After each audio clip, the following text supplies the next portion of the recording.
चल दीन की तबलीग में चलने का मजा देख, अल्लाह के रास्ते में निकलने का। حين محل البلاء جئت إليك। আসসালামু আলাইকুম ওয়া রাহমাতুল্লাহি ওয়া বারাকাতুহু। আজকে হচ্ছে জানুয়ারি 4 তারিখ, বিশ্ব ইজতেমার লাস্ট দিন। আর 2 দিন ধরে যাব করে আজকে টাইম হলো আমাদের যাওয়ার। তো রওনা দিয়েছি আমরা বিশ্ব ইজতেমার উদ্দেশ্যে। তো বাইরে বার হওয়ার পর আমরা দেখলাম আমরা একটা ভুল সিদ্ধান্ত নিয়েছি। কারণ হচ্ছে সবচেয়ে বড় কারণ আজকে ওয়েদার অতিরিক্ত ঠান্ডা। তারপর শুনছি ওখানে নাকি আজকে লাস্ট দিন হওয়ার কারণে খুব বের হবে, বেশিরভাগ মানুষ আজকেই আসবে, যেহেতু রবিবার ছুটির দিন প্লাস লাস্ট দিন। কালকে সকালে দোয়া হবে ফজরের পর।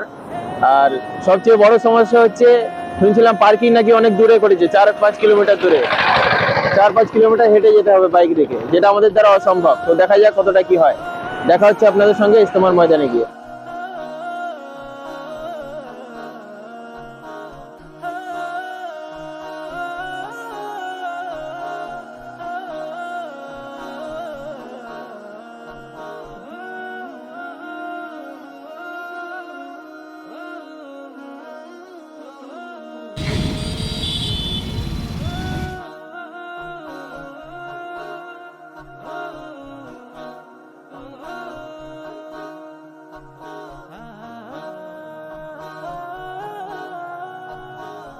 আপনাদের সাথে গল্প করতে করতে আমরা বেশ কিছু রাস্তা পেরিয়ে এসেছি। আর এখন আমরা হচ্ছে বাঁশবেড়িয়া ব্রিজ। আপনারা দেখছেন নতুন ব্রিজ তৈরি হচ্ছে, বাঁশবেড়িয়া ব্রিজ, সরু ব্রিজ, এখান থেকে গাড়ি চলাচলের অসুবিধা হয় অনেক, যার কারণে নতুন ব্রিজ হচ্ছে এখানে।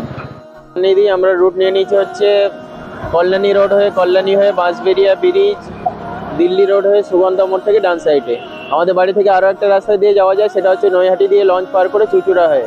কিন্তু আমরা সেটা দিয়ে যাবো না, কারণ সেটা দিয়ে গেলে রাস্তা অনেকটা সেভ হয় কিন্তু টাইমটা বেশি লেগে যায়। তো শর্ট টাইমে পৌঁছানোর জন্য আমরা এই রুটটা বেছে নিয়েছি।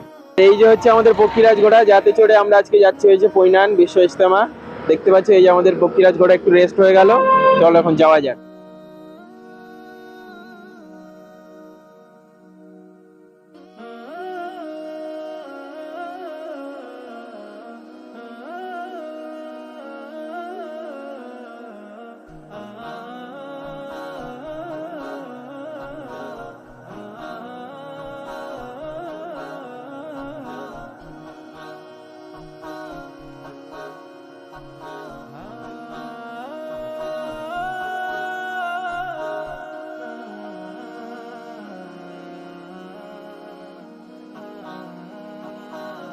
ফাইনালি গাইজ আমরা দিল্লি রোডে উঠে গিয়েছি। আর দিল্লি রোডে উঠে একটা ব্রেক নিয়ে নিয়েছি, যেহেতু কিছুক্ষণ গাড়ি চালাতে হবে এখনো। তো চলো দেখা হচ্ছে তোমাদের সাথে ইজতেমা ময়দানে গিয়ে। তো ফাইনালি গাইজ 2-3 ঘন্টা বাইক চালানোর পর আমরা পৌঁছে গিয়েছি আমাদের সেই ডেস্টিনেশন বিশ্ব ইজতেমা ময়দান। আর এসে দেখছি যে আমাদের ধারণা যেটা করেছিলাম যে প্রচুর মানুষের ভিড় হবে আজকে রবিবার লাস্ট দিন, একদম ঠিক, প্রচুর মানুষের ভিড় এখানে। আর বাড়ি থেকে সুগন্ধা মোড় পর্যন্ত যতটা টাইম লেগেছে তার 3 ডবল টাইম লেগেছে সুগন্ধা মোড় থেকে ইজতেমা ময়দানে আসতে, যেহেতু রাস্তায় অনেক ভিড়, লক্ষাধিক মানুষ আসছে রাস্তা ধরে, ঠিক আছে। আর রাস্তাতে অনেক জায়গায় নো এন্ট্রি করে রেখেছে, যে মাঠ দিয়ে ঘুরে আসতে হয়েছে আমাদেরকে। বেশিরভাগ জায়গায় আসতে দিচ্ছে না, জোর করে আসলাম বাইক নিয়ে। পুরো আমাদের উত্তর 24 পরগনা জেলার ক্যান্টিনের মধ্যে চলে এসেছি আলহামদুলিল্লাহ। কিন্তু একটু অসুবিধা হয়েছে, মানুষের সাথে তর্কাতর্কি করতে হয়েছে। তো দেখতেই পাচ্ছ আমরা। তো আপনারা যে দেখছেন এত ভিড়, এটা হচ্ছে শুধু আমাদের উত্তর 24 পরগনা জেলার লোক, এবং প্রত্যেকটি ব্লকের আলাদা আলাদা জায়গা করা আছে শুধু উত্তর 24 পরগনার লোক। এই যে এগুলো দেখছেন, বাকি প্রত্যেকটা জেলার এরকম আলাদা আলাদা ক্যান্টিন করা হয়েছে। লক্ষাধিক লোক এখানে এসছে, হ্যাঁ কি বলতে পারেন কোটি কোটি লোক এখানে এসছে, পুরো ইন্ডিয়ার লোক এসছে। আর আজকে ইজতেমার লাস্ট দিন, হ্যাঁ 2-3 দিন ধরে আমরা যাব করে আসবো করে আসতে পারিনি। দুর্ভাগ্যবশত আজকে পৌঁছেছি, আবার পৌঁছাতে গিয়ে রাত হয়ে গিয়েছে, কারণ টাইম অনেকটা লেগে গেছে। আমাদের নিয়ত ছিল, আশা ছিল আমরা বিকালের মধ্যে পৌঁছে যাব, কিন্তু রাস্তায় অনেক ট্রাফিক হওয়ার কারণে রাত হয়ে গেছে পৌঁছাতে। আজকে লাস্ট ইজতেমার, দেখে না হয়েছে মানুষের কত ভিড়। আর কালকে ফজর বাদ দোয়া হবে ইনশাআল্লাহ।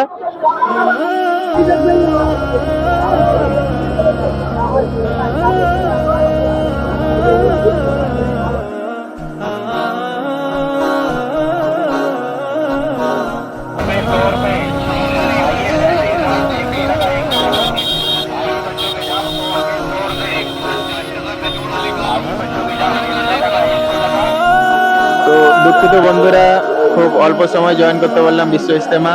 যেহেতু মানুষের অনেক ভিড়। হ্যাঁ, যতটা মুরব্বীরা ধারণা করেছিল যে 1 কোটি মানুষ আসবে, প্রায় 1.5 কিংবা তার ডবল মানুষ এসছে। যার কারণে থাকার জায়গায় একটু অসুবিধা আছে। হ্যাঁ, নিয়ত করতে এসেছিলাম থাকবো এখানে, কিন্তু অতিরিক্ত মানুষের ভিড়ের কারণে হলো না। তো এখন আমরা বার হচ্ছি ইজতেমা ময়দান থেকে। বেশি কিছু শট আপনাদেরকে দেখাতে পারলাম না, কারণ ড্রোন নেই। ড্রোন থাকলে সবচেয়ে বেস্ট শট নেওয়া যাবে। এই ভিডিও ক্যামেরাতে আর কি দেখা যাবে, অনেক মানুষ, কোটি কোটি মানুষ, মোবাইলের ক্যামেরায় দেখানো অসম্ভব। এই ড্রোন থাকতো তাহলে বেস্ট শ্যুটটা, বেস্ট মানে কতটা মানুষ এখানে এসছে, কত কোটি কোটি মানুষ, কি পরিমাণে ভিড় এখানে, সেটা আপনাদেরকে দেখাতে পারতাম।